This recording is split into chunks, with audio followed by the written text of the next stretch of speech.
on the beginning Bible to inchip no 300 message cái chạy chân na chú dâu bên van lại rồi là van từ khát để cái mùi mà xuân lấy xịt xuống à chén chết tiền năm tiền lệ tiền xuân lệ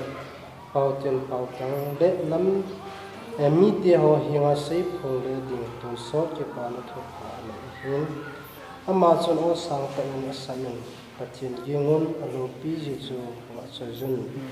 Giêsu ở thất tân ở vai hồng thọ hồng ta về chỗ lễ van lễ lấy tuy khăng lên tuy nợ dấu xì xì mà chú hồ vốn xì bài dun thì chú yên van tiền anh là chú khắc mà nông nông ở xuân ở chỉ lên ở zon thang hơi gì đồng han nằm đen pi dù chỉ tiền năm tiền lệ hồng tiền đòn xã và buôn bán bị trồng lông tắc chú chúng ta ti chú dâu chú chỉ dâu chun bàn tiền thum na chun amani nu nu chú azu zin hata in asamin koi hila sahim sule alim sule howa chibai bu chú lệ acha ahim akhot ahim amel chi na kinam do chu kila om le ama jong chun pathen lohan na ho chu alohan na leng pi ju imato hanlo hel ko na gut sa ki kwai chu atom te ho chele van tir thieng ho mit mu le kyal ngoi no mit ma chu me le ka na thu kim ding ga hi bang vào gì nghe phatthei này Bible chan cho phatthei bu pi han lang nin nung hi tan ki gut pha nei tai ti chu khung ki khen nei tai ai lo da ki khen ti dang ta pi ki chom gi nga ging long jing na nin nung a hi phatthei cha te din zo na diu chu thil khat bo hing chu pham de lhagao thing chan diu hosia ki sei gumasa gunung ai lo le Joel bung ni a ki sein hosia bung gu ang ki sein chu le Jacob ang ki sein adang dang pi pe ki sei tam chu le Pentecost nya so cha te le ka bung ni cha chu ititam ti le Pentecost nya lhagao thing na sa ta chan chi ta bang ni nunga chi chan su ke di hi tu nya hi chi lhagao thing chang lo ho chun tu ni khwa chang lo ho chun phatthei na hal na chang lo ho chun ni hlet na le git lo na ho hi a het thi lo diu a het thei lo amu thei lo diu amu thei lo iti anan zo diu khang na anan ji lo cha chu imu thein diu inan zo kit na diu cha lhagao thing e cha lo cha chu tu ni khwa lhagao thing chan hi ta sao ta san ki pat nai ta san mu chi ke do na mai men jing ni khwa lhagao thing chan ku i ka su na diu na amu chi hung li na ai lo la chi an che chu ha ahung li na ahung ga do thein dinga go angai chat kit manga ku yon lhagawa ga tam pi len na ga in nei thein ding ba chu lhagao thing ngai chat ki do ichi pi len na i hi phat le te ka cement i so ta ba tu ni hai cement ki so ta ho hi sung to ki me be ho ku sung to ki be ta chu na thi to ki me be ho thi to ki me be ta chu lei to ki me be ho lei to ki me be ta ki khial thi de lo chu tu nia hi lhagao hit nau jong chon di na toi ki me be diu ham chon si na toi ki me be diu ham aji i hung ta diu i ga hung ga di ta chu chi chi a chu tu di khu a hi ipiti ga wa elo ipiti i hung ta do diu ham pi hin nai nei diu ham ti le tu ni koi lhagao thing chan ma sa du chun lhagao ga di ta i ga ni ding wa chu lampi in sim pi tu ni lhagao ha thu mai thung diu pathin lhagao thing pathin lhagao thing aji chu pi ham te pathin Jesu Christ lhagao thing ka hin sol pi diu lhagao thing chun lamun sa a hi chi lhagao thing chun na ho chon sit thu do na hil ding u hoi lai tam chon bum som ku chang ge na chon sit thu do na hil ding u chon phat thu do na hil diu chu le thu tam na thu do na hil diu chon sit if you haven't had him sa diu chon di if you haven't had him sa diu ati na chu le bia thu tam na if you haven't had him sa diu chi ja chu lhagao thing chu ha thu mai thu ngai chi nai nei the lhagao mi ai mu the ding wa tu ni kwa hi lhagao thi ngi chan lo le chun I ho dinga hi lhagao hin nau chu ai lo le lhagao hin khu chu tan ji ngai na lhagao hin khu cha ban chal lo mi khat chu chi bol hi o ai chila ko mi ki thu pe la mi to kin na hi chila thil phan bol ding chila sung ga holin la na no pa ki thu pe thil nan chi ga se le chi thil pa bol tang ti le ke het su ke na chi men ke het lo pi men hi jing chu pastor puai lo evangelist puai he now ta het lo puai ti ji ke het su ke le bola ne het ale zu no do ne het ale jana chep te ne het ale hitai loi phalo ta ki pol jing him ki zo lo na ki zo lo chi pi lo ni ham he la ki het lhagao thing zo chang lo ho chun he zong le a zo lo tu ni yon I het now tu bu lien ta pathi nei mu sa hoi lhagao thing na sa tai chan lo le ba di chal thei lo di I het now tu I hin khu wa hin pi zo ta lo di tao jing jing win jacob na ngau tao jing win na dam thei na ding mi na tao pe na tao dam na ding tao jing win sei jui tiong pathin lhagao thing ngau win tao khom jing win ti che pathin lhagao tiong mun chang lhagao thing chan na ding a thil bol thei pathin thil bol thei na kidang ta nei thei na ding a spiritual gift lhagao thil pi ti dam nei thei na I ja kai pathin to ki gui zot na te ngai I ho ki wei pun tao na hi Christian te do ta san di ta te bo win tao na I ngai sang hi pun satan ho ko tao na ngai sang ho ka pathin satan ai lo le pi pi ma ti ji win na sai gam tin a min pha wa tao we gim nei ka sa chu in tu ni khwai Jesus Christ ta ki gui zot na de ta nei hi wa le I hon lhagao thing chan zo lo ni aji chu pi ham je lhagao thing hung ko na chu ko ham ti le Jesus Christ ta lhagao thing pi pa chu ko ham ti le Jesus Christ ta chi la ya tao na phung ko ma chu mấy vợ cùng sử dụng họ cho lhagao thing pi ha a chan ji wa ti di ham mấy cung chu van noi wa ba sa ni na thao mi se kya ha wa chu van noi wa ei wa nga thao ti chu ko in sun jing ham ti le thim pu un ti sun jing so thim pu chu kan te Jesus Christ ba sa na chu cha chu mấy vợ hung na thei dinga chu thao ngai thao ti chu ko ham nei pa chu Jesus Christ ti lon thao ti apiding dang lo ai anei dang lo cha chu tu ni ko ai hal nai chan na ding wa chu lhagao thing chan na ding wa chu Jesus Christ anei pa ko ma wa chu ki thom ngai hi je chen tu ni ko ai pathin in hi chi lhagao thing chu gil tai nei phat ting le bo pathin in eingan si now nin nunga wa no ya ga phung in the 300 message van til thum chu sa phi phung thei ding ai ing ki gut thei ba siu ai tu ni khuai he 7 day Adventist Date ti loben chi van til thum chu sami a he alo la phu ta lo tu ni khoi bo che ke we het su ke ngai I het na ding ma chu alo I phu thei na ding ma chu I het ngai I het ti ngun le I ki san ti diu na I pom diu I ta san diu ti nai chi hoi ta tha nei ho chi magic ti dam a thu chang ma chan ti je pu he yon thil ki dang ta bol tin bai mo le 300 message ho hi hoi ta lungil ta sim la chang nga gup ka bo hin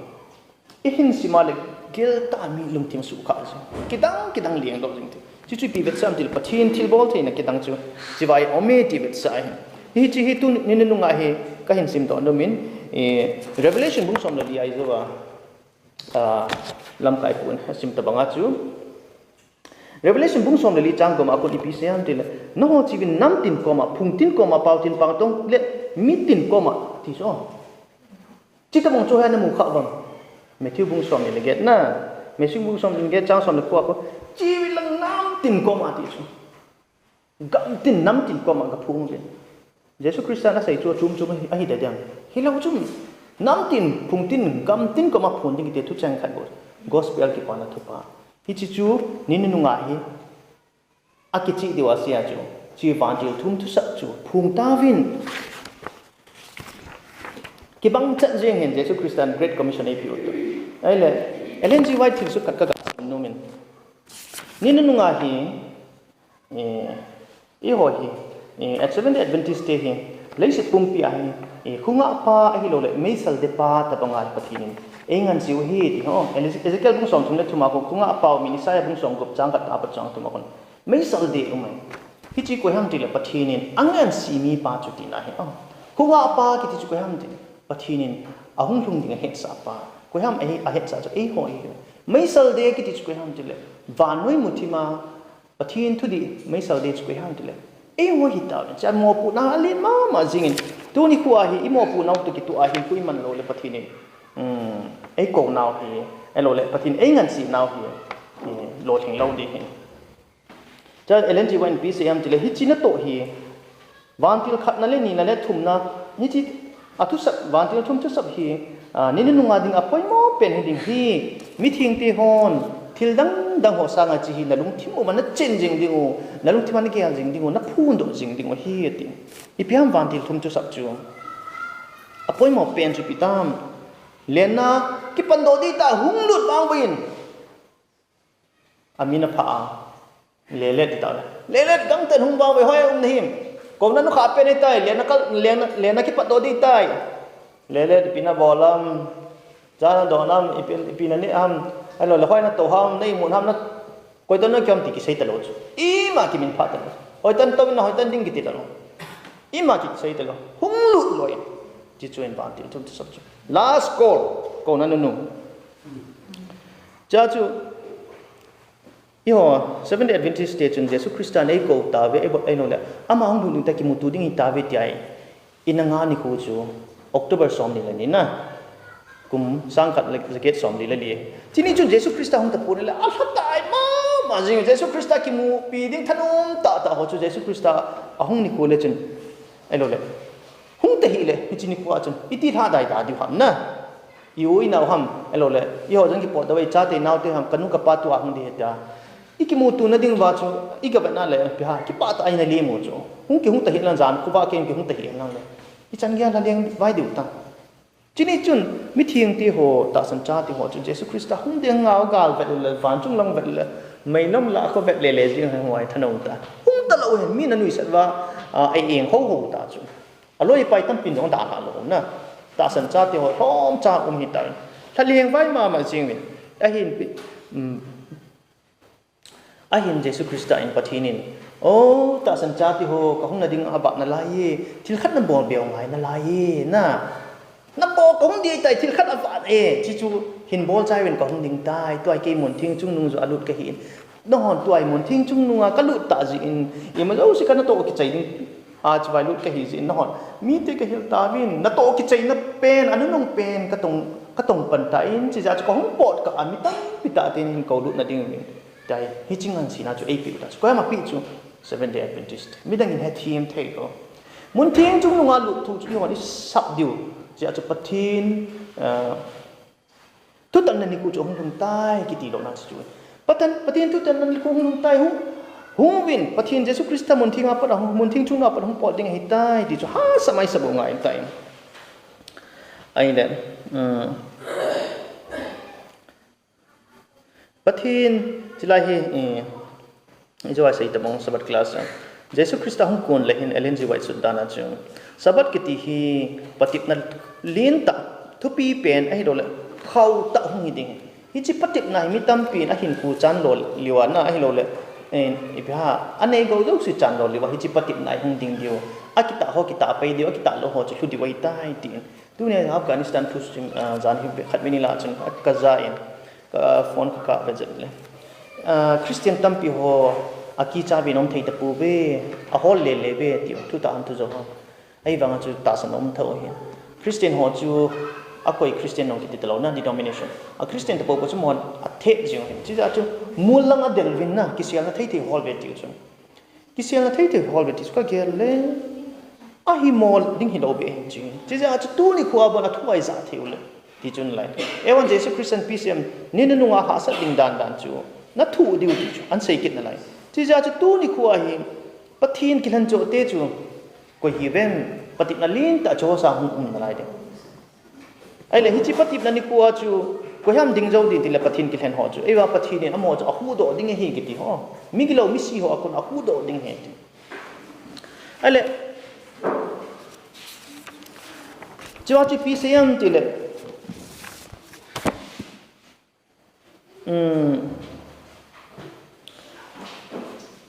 pathin ama pathin a hin tu tan ni khu hung jung tai chi tu hi ba no ya ga hil thang win ati ai chi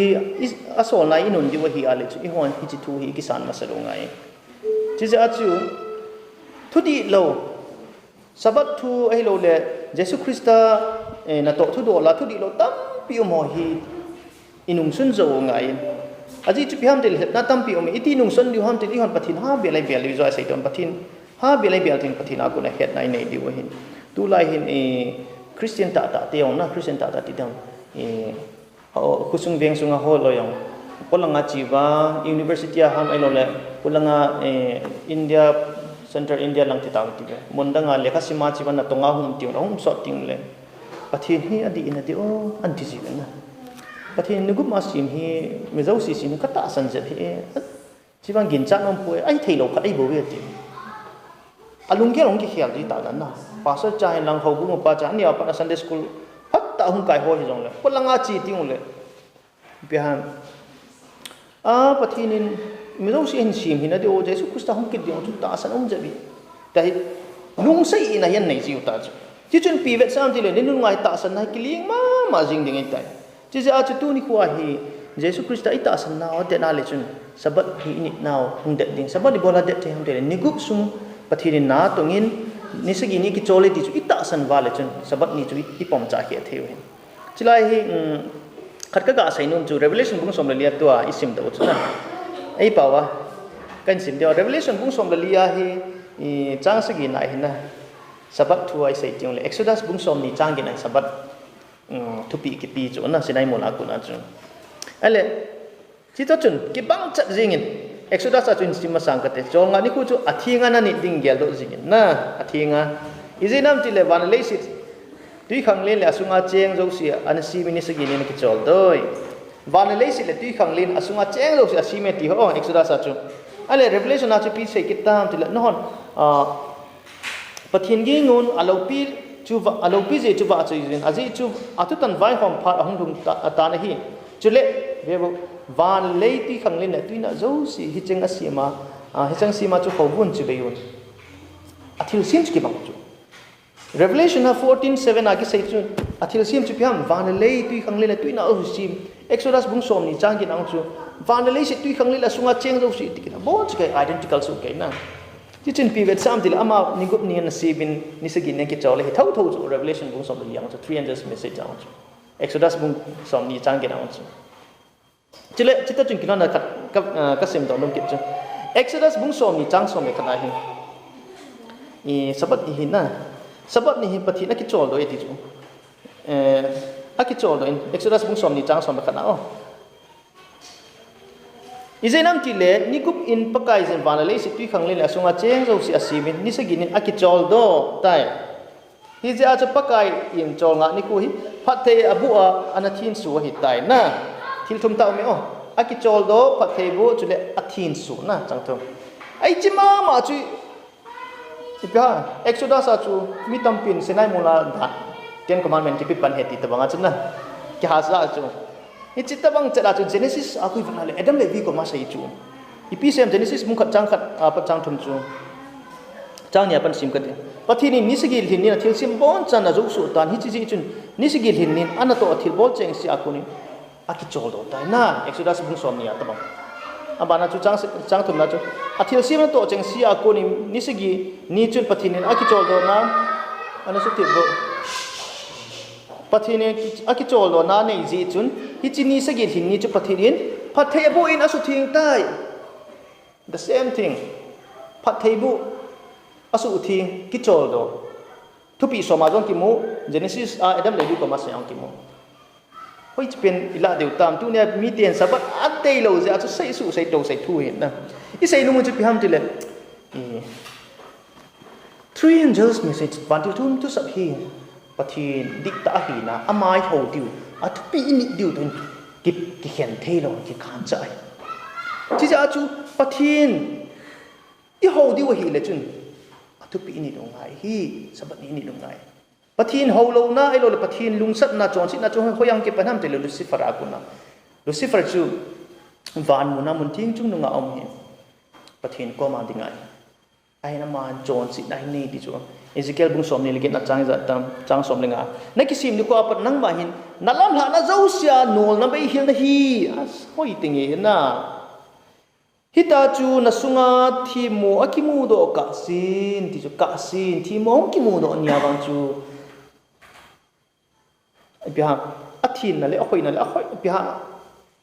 amin phat na zo si chu mangji ngai ipiam thi mo na ki ti chu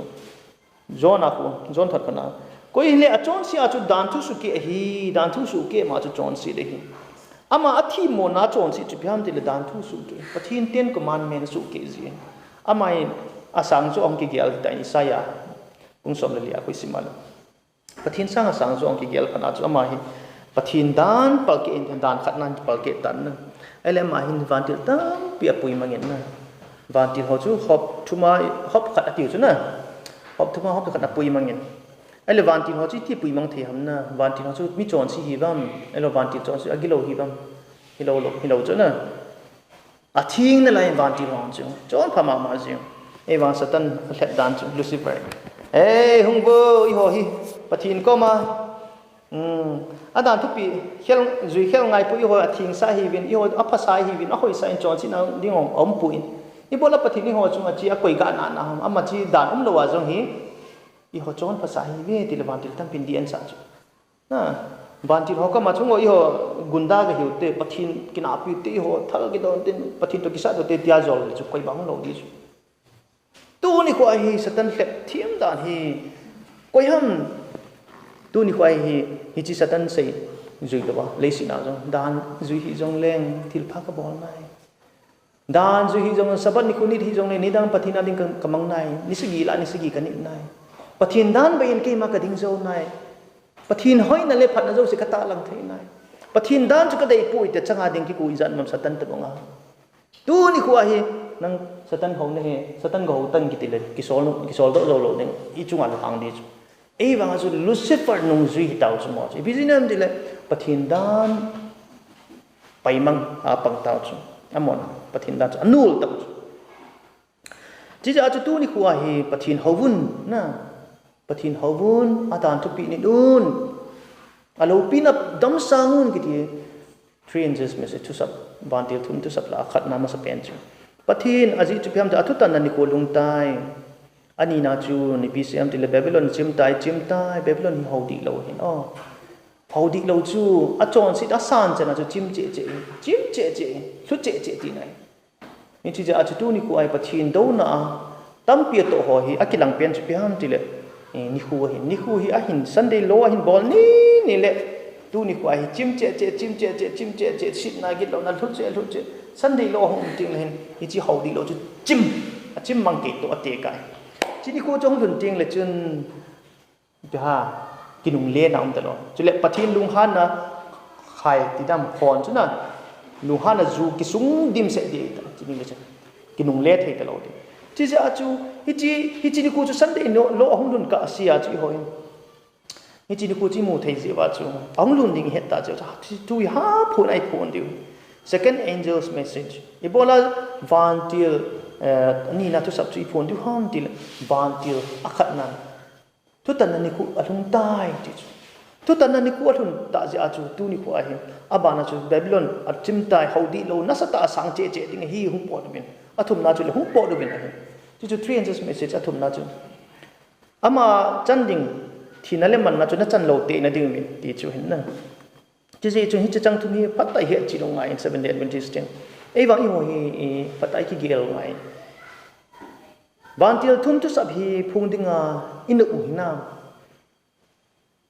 I het no mo hinam ipom mo hinam ipu no mo hinam pathin ko ma hal na la ha nai thum naw vem pathin tu nya hi het so hi I hon iti sabu vem abang ki phat oging ta ka sab de ti me abang ki ma tin ki jong le thit be chai mai theu na pathin ni bang bantil thum tu sab hi 300 message ko na nung hi revelation bung som la liang ki mu in chu le len ji wa thit su na ki mu oging ta hi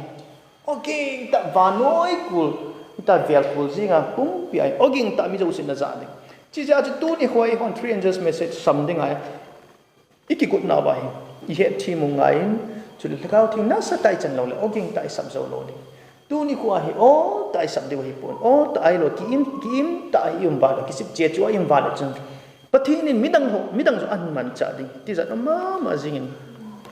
ne nu nga hi pathin meeting ti hin ko khom pha le meeting ti thei lo do nasata pathin thu hi a khul deu ki pa deu vano ya phun jing deu hi tap hi chi lhagao chu hi zo ase gununung lhagao chu de to thim thei lo de sap de phun jing deu chi a chu pathin na nasata hin to be che de e ho tu nia pathin e ko ma sa do hi za chu tu nia hi ki sik lo deu hi e mi society sunga ho 70 Adventist masatam pi ane ki sik che chu wai ma cha phung do to a hin na wala ki lang talo a thu la sai talo a how in register bawa 70 Adventist se ti ki ke na hiti ta bonga tam ja chu email ai 70 Adventist thang ba lo tu ni ku a ni nu nai che to kan pathin laka na sa ten na hin to ngin e ho jam pathin long sa i hang san che ta ben pathin laka e um pi che ti ki lang ba sing ti chu ha thu mi ti han san na che jo sai ju ho athum banga han san na che thum di wa ji chu piam ti hi chi o ging ta ki something chu lagao thing na sa tai chan lo le sam zo lo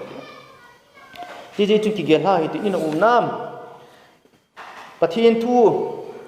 iphun na ding ma hebrew bung som le ni chang som le IPCM ti le mi song si to chamna ane ngai chamna nei ha dan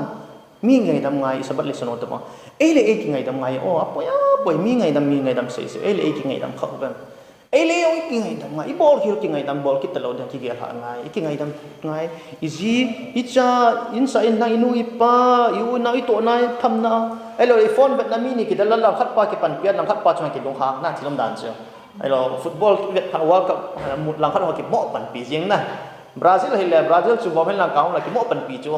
adong ho chu ki pan pi thei talo chu ki mo ban da jing ti ta bang chi ta bang a chu i phone vet na hin lang TV vet na hin le elo le pol ngai chi na kulai le ngai chi da bazar chi da hin le mi hi ngai dam na pi ngai dam na lum put ai i vào ngai tai ngai dam nai nei tiung le mi to cham nai nei thei be chu e le yong ki ngai dam e le yong cham nai nei thei ne chi ja hi cham nai nei tiung le mi to one ma ki ho thei na cham nai nei lo wai pa ni mi khat to ki na bang chu khat hin mu han lang le ikina pi pa ti lo wa i ve la hin ho chi e mu na dong ti ta lo ni mi khat ngai dam nai pi thei chu i ve la hon khat te ma hi ta bang hi e ta hi ngai ka ngai lu na chum be ai nei thei cha cham nai nei thei tiung le hen ikin chat lo lang la ngai mi tam pen bi ha ngai na nai nei dio hi chu chu pathin thu sei na dinga man cha phata hi chule thin na hin kuna nei ngai ti o poya poi mon abang kim khanin thin na hin kui ta bang ham ti ne la cha bo ki tu min agel ben itu sei dan oi thin na hin ku nei ngai iki von dan ini cha ki hi lo i phone vet i TV vet i langai na ai lo loi le pai la i ho lim dan am dan chu i long han pe nai tu sei dan iki pa pe nai tu sei dan ho hi a thing hi ngai cha chu thin na hin ku na sa tai man tiung le bo chu pha le mi ten pathin thu a hin mo thei ding cha mi ten ai ya hi lagao thing i chan da ne lo lagao thing mo lo le hin mi ten thu sei ne thei lo mi ten pathin mi hi chi pa ba hi ti ai an he thing ting le bo pathin thu chal thei be siu we ji chun tu ni khuwa hi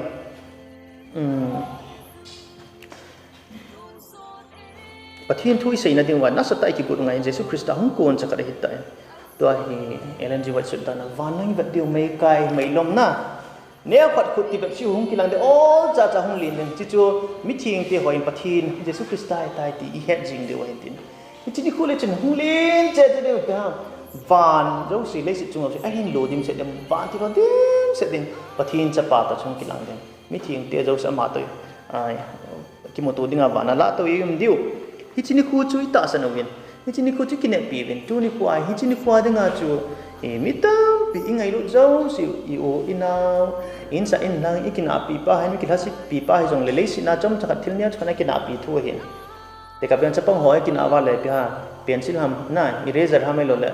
mithai chang khat ang ki na thei jo ki suang ki sap di thei cha thim dan jong ka ti kut kut pi se kut heal ji ang ai le van ga mai lo le Jesus Christa ko hin lon tiung le o le si na ki na pi ho chu ki na kham momong hi lo dan in ki al do di tu ne le si na ngai lut lal ding ko ma om lo dan in head de oi chi se a chu chi ni ku ai tu ni ku ai hi Jesus Christa to ikimu tu na ding wa chu ko e ham mi zo si ikimu khom pi de ai lo le ki pui thei na ding wa chu tu ni pai pan la de is it three angels message na sa ta i phon diu ko na kha chu i phon diu hi Daniel tu si hoi ta san win chu le Revelation tu si hoi sa san Jesus Christa ko na hi ti win tu ni hin và nuôi à chỉ Kouna Nukhah hi chẳng lâu ai lối cái sản lâu mà lại u hình là chẳng lâu thì hi thì ta sân mò vài là hình tụi này nát sát tại cái cột ngài tại tụi này lhagao thình chẳng lâu chú chính là chẳng thấy lâu đi ngay hi tụi này cái gông man lâu chú chính là cái gông man lâu đi thì tụi hi áp phát trái hi cái hòn cái vàng phải bắt thiên tụi cái sản man win tụi đi ông hết ta vậy tụi hay cái sản man lâu hay man lâu is in cú so piu now in vel is cú về ngà khó hi nát sát tại cái bol mà paham thì chú Seventh Day Adventist Day tụi này cái kia thằng nào hiện cái nó mà dingin pathin va di tai hi theina ding wa na sata pathin lam ingat dio te omin tu ni khuin pathin tu sei thein lai ven ni khu yung ki khial che ding jing ni khu le hung ha che na lai ding tua hi apat na hung ki pan tan tua kum li kum nga zo le ta bang din mona im ki sei thei te lo ti za ong dan chu chitin mon hung ta ven tu ni khuin pathin tu na sata in isa khaw ba ti da mi thaw me yon ta thaw pel ki sun de se ti ve tu ni ki pan ta ti ve ti chu Seventh Day Adventist Day ta san cha ti ho ko ma chong chang ba hin se tin pathin bon ke na ka ti ta